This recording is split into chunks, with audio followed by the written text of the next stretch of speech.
Bonjour et bienvenue dans l'entretien de l'intelligence économique, l'émission consacrée aux coulisses de la mondialisation. Protéger les savoir-faire des artisans. Eh bien, c'est le projet de la Commission européenne qui veut étendre le label IG pour indication géographique aux produits manufacturiers. Bruxelles prend ainsi exemple sur la France qui protège déjà ses artisans. Pour en parler, je reçois Rémi Dauphin, directeur de l'association Made in Grand Est, qui défend la propriété intellectuelle de 166 professionnels de l'ameublement installés dans la région du Grand Est. Bonjour Rémi Dauphin. Bonjour Ali. Un mot sur votre association.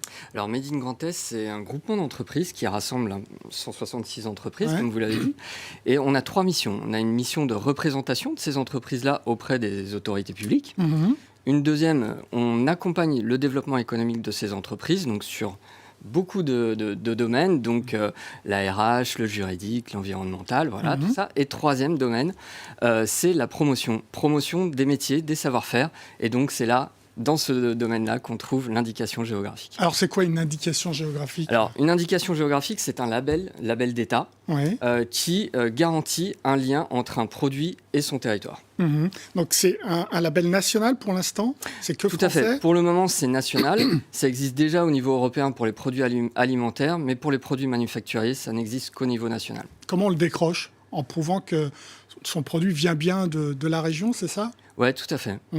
Et est-ce que c'est avant tout une assurance contre la contrefaçon, c'est ça ? Oui, tout à fait. C'est vraiment une assurance contre la contrefaçon. Nous défendons l'indication géographique siège de l'IFOL, donc c'est l'immobilier. Mais il y a d'autres indications géographiques en France, telles que la porcelaine de Limoges, les charentaises. Et ça, ce sont des produits qui sont très souvent copiés dans le monde. Et alors, la France a été pionnière, non ? Dès 2014, je crois, alors, elle avait une loi... Oui, tout à fait. C'est la loi sur la consommation, ou loi dite Hamon, qui a été en effet pionnière en Europe, parce qu'on a une protection qui est vraiment très forte, très contrôlée. C'est une protection qui est contrôlée par l'INPI au niveau national. Alors l'INPI, c'est l'Institut national de la propriété intellectuelle. Exactement. C'est ça, c'est là qu'on dépose quoi, les dessins, les brevets, les process, etc. Exactement. Oui. D'accord.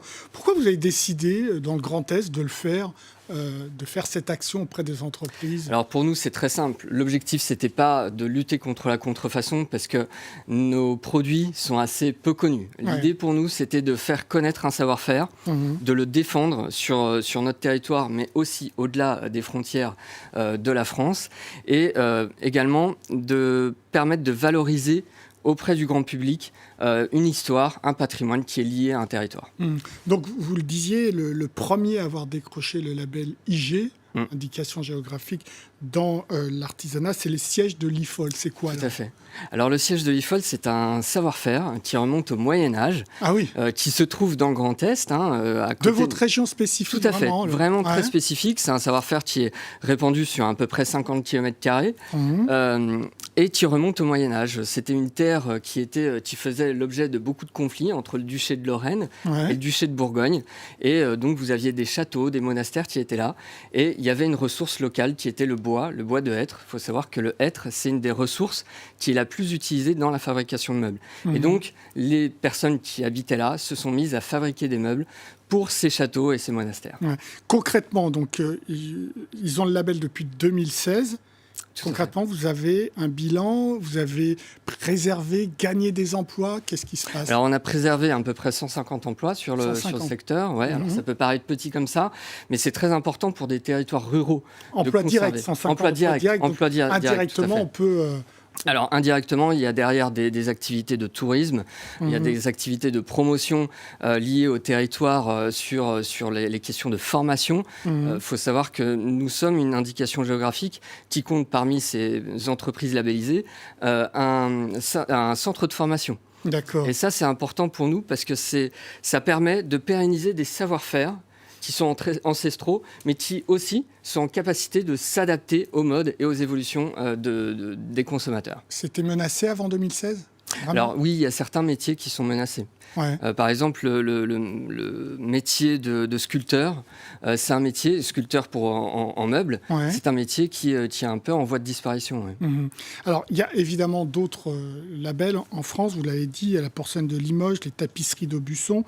Il y aurait 12 filières en France qui Oui, tout à fait. peuvent avoir l'IG. Oui, tout à fait. Et donc, vous travaillez ensemble un peu On travaille ensemble, on est rassemblés au sein d'une association qui s'appelle l'AFIGEA, pour Association française des indications géographiques pour les produits industriels et artisanaux. Ouais.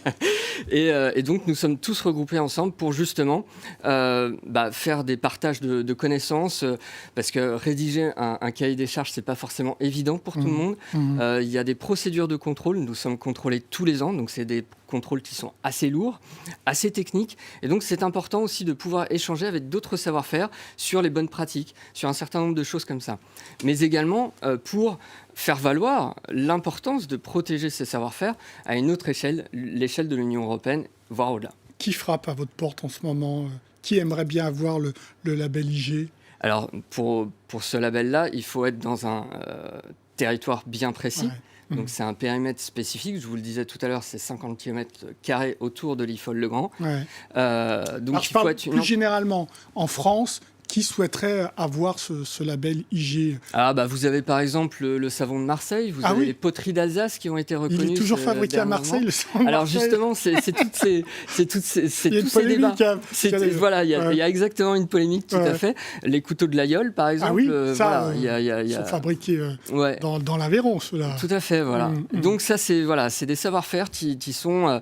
alors c'est pas évident, parce que vous avez le village d'à côté qui aimerait aussi être dans le périmètre. Donc voilà, c'est aussi beaucoup de négociations, parce que c'est un patrimoine territorial. Bon, et il y a des enjeux d'emploi aussi derrière. Enfin, ça intéresse Bruxelles, alors? Alors, ça intéresse Bruxelles, enfin, comme vous l'avez dit. Non, c'est une blague, parce que l'Union européenne, elle s'y intéresse depuis plusieurs années. Ouais. La seule difficulté, c'est que vous l'avez dit, la France, elle a été pionnière avec un système très fort, très contrôlé, très cadré, très alors que d'autres pays, très administré, c'est la France. Mais voilà, il y a d'autres pays qui, eux, ont un système beaucoup plus de marque, donc un système beaucoup plus privé que public. Donc il fallait pour la Commission européenne faire une synthèse de tous ces systèmes-là. Il y a même des pays qui n'ont aucun système de protection de leur savoir-faire. Il fallait donc faire une étude d'analyse sur ces systèmes-là, et ensuite voir comment on peut harmoniser. Est-ce qu'il faut créer un système qu'on appelle sui generis, qui veut dire créer proprement à l'Union européenne, ou s'inspirer donc une agence, créer une agence européenne. Alors, c'est la réflexion ou pas? Non, alors pas d'agence particulièrement, puisqu'il y a déjà un institut européen de la propriété intellectuelle. Donc c'est lui qui sera, a priori, d'après la proposition qui est sortie que la Commission européenne a éditée en avril dernier. La Commission européenne souhaite se reposer sur cet institut européen de la propriété intellectuelle. Ça peut paraître du protectionnisme, non? Alors non, l'idée c'est pour ça que ça effraie peut-être Bruxelles, je ne sais pas. Non, alors je rappelle que la devise de l'Union européenne, c'est « unis dans la diversité ». On a une diversité de savoir-faire qui est extraordinaire dans toute l'Union européenne. L'idée, c'est pas de dire le siège de l'IFOL, c'est ce qu'il y a de mieux, c'est ce qu'il y a de plus qualitatif, les sièges italiens sont moins bien. C'est pas du tout ça. L'idée, c'est de montrer qu'il y a un lien, une histoire, un savoir-faire qui est ancré dans son territoire. Et par exemple, si je prends un exemple, le verre de Murano, qui est intéressé par cette industrie à Venise. Vous pouvez avoir le cristal de Baccarat, qui est aussi en Grand Est. Eh ben, c'est un savoir-faire qui est proche, mais il y a des spécificités, il y a des styles différents. C'est comme quand vous achetez une paire de baskets.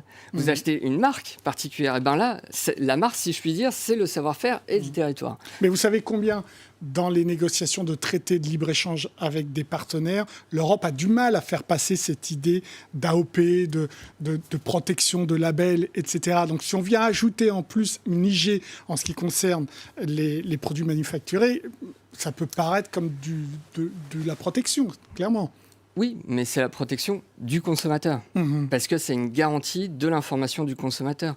Quand vous achetez votre jambon de Bayonne, vous êtes content de savoir qu'il a été préparé dans le secteur de Bayonne. Idem pour le jambon de Parme. Et pourtant, ça ne va pas se percuter. Quand vous Donc on est d'accord qu'à Bruxelles, il n'y a même plus de discussion sur ce sujet. Non. C'est clair, ils ont décidé de protéger les artisans dans toute l'Europe.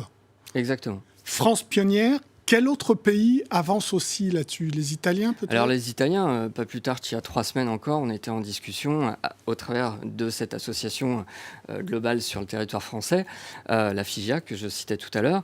On était en discussion avec les professionnels du marbre de Carrare. Ouais. Donc vous voyez, c'est quelque chose de très diversifié. Ce qui est important vraiment, c'est de reconnaître. On a un système qui s'appuie beaucoup sur les grandes industries, les grandes entreprises. On voit beaucoup ça. Bah là, c'est important que l'Union européenne, qui peut paraître un mastodonte pour certains, c'est important que l'Union européenne s'occupe aussi des petits, si je puis dire, et des artisans qui créent de la dynamique dans les territoires, de l'emploi, et aussi permettent de pérenniser certains savoir-faire. Je reviens juste deux petites secondes sur les savoir-faire, mais vous savez, suite au drame de la cathédrale de Notre-Dame de Paris, on s'est rendu compte qu'on avait perdu un certain nombre de savoir-faire. Donc c'est bien la preuve qu'il est important de protéger ces savoir-faire-là. Dernière question, qui contrefait le plus vos produits ? Alors, concernant nos produits en propre, ils sont assez peu contrefaits. C'est plus des produits type la porcelaine de Limoges. Vous allez pouvoir trouver sur Internet, et ça, c'est un gros problème, c'est vraiment le marché sur Internet. Vous allez pouvoir trouver de la porcelaine de Limoges, et donc qui vient de Chine ou d'ailleurs. Merci beaucoup, Rémi Dauphin, pour vos réponses. L'entretien de l'intelligence économique est terminé, mais évidemment, vous pouvez retrouver cette émission sur france24.com, sur nos réseaux sociaux et sur nos podcasts. Au revoir.